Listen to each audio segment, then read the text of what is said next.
Kidnapping ends with a police chase and crash in southeast Albuquerque. This all started about 6:30 last night when police say a woman texted her sister saying she had been abducted and the man who took her had threatened to kill her. Police say the woman says she just met that man, who is Daniel Romero, but did not say if the two were dating. Officers found that man's car at Zuni in Wyoming and started to chase him after saying he didn't stop.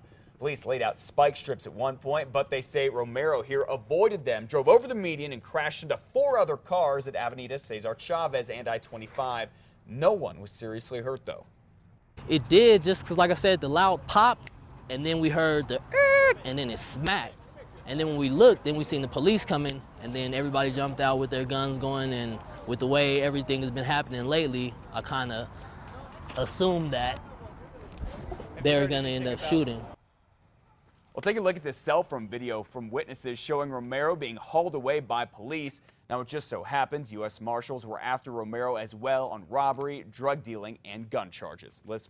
The city is tapping UNM to do a comprehensive study on APD's use of lapel cameras. Right now, officers are required to record just about every call. But APD says processing all that video can take up to 20% of an officer's time. The city will pay UNM's Institute for Social Research to study a wide range of issues surrounding lapel cams. An audit to look at how on-body video should be used by patrol police officers and other police services, whether it should record everything or select items. The ACLU says reducing that amount of time that an officer records would be a mistake. The group says the study should focus on proper discipline for officers who break the rules and whether officers are turning their cameras off intentionally. The study is expected to take about 6 months and cost $50 grand. The city says the results of the study could help shape changes in the policy. The woman from Tennessee whose minivan was shot at by state police near Taos last year may have the charges against her dropped for now. Oriana Farrell was pulled over last October near Taos for speeding but took off. State police pulled her over again, but she refused to obey the officer.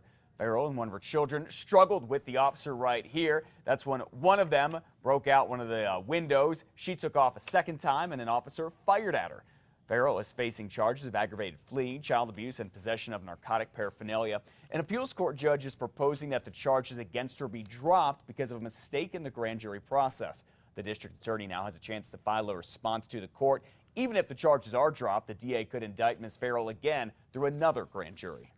A 7-year-old Albuquerque boy has his bike back this morning thanks to some quick thinking. We lost him. And then we find him and he gives me my bike back. Abraham Rodriguez was a bit camera shy, but he said that he was out riding his bike with 2 of his friends in his southeast Albuquerque neighborhood on Saturday. The kids say Juan Quintana approached them 3 different times, each time apparently making up a different excuse to try and get the bike. Abraham says Quintana suddenly pushed him down, gave him a cell phone that didn't work, and then took off on the boy's bike. The boys flagged down a police officer. Police say Quintana ditched the bike before he was arrested for child abuse and robbery. He is on a no-bond hold in MDC for violating the conditions of his release on battery charges. 5:05 now. The UNM women's soccer team is apologizing for hazing that sent a freshman player to the hospital. The team says the hazing does not represent the school or the community. Earlier this month, older players hazed their freshman teammates at an off-campus party by pressuring them to drink alcohol until some of them got sick. They were also ordered to strip down to their underwear and then were sprayed with water. Now, one player went to the hospital for alcohol poisoning after her twin sister called 911. They were among the 5 freshmen who the athletic director says were hazed. UNM suspended 22 players for 1 game each, and the head coach, Kip Bella, is suspended for a week without pay. The team says it'll use this incident as a learning opportunity. It says they will do everything they can, quote, as a team and as individuals to represent Lobo athletics in the best possible light, both on and off the field. A brand new apartment complex that's already getting a bad reputation in Albuquerque is getting serious about changing it. The Cottages of New Mexico just opened up a few weeks ago off of I-25 in Gibson. More than 700 college students live there. APD say last week they had to rein in a massive party. Then on Sunday, there was a shooting at around 4 in the morning. When officers arrived, they say there was another call about more shots being fired nearby, that time from a road rage incident. Now, officers arrested Shanoa Cawley and Tyvon Green. They say the two are responsible for both shootings.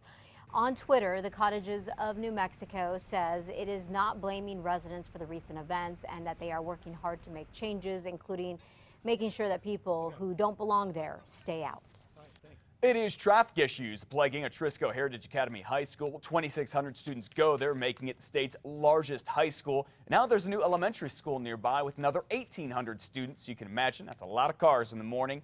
So this morning at 10, there's a meeting to talk about the massive traffic issues facing both schools. State Senator Michael Padilla is hosting the meeting and wants a proactive way to get people on and off campus. The meeting is at the high school library. It includes people from the State Department of Transportation, APS, Bernalillo County, and the city of Albuquerque.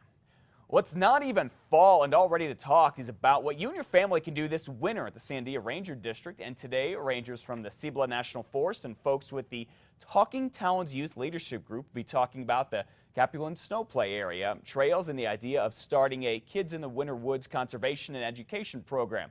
They'll be at the James McGrain Safety Complex in Tijeras from 11 until 1. Plus, they're going to have some more information on that.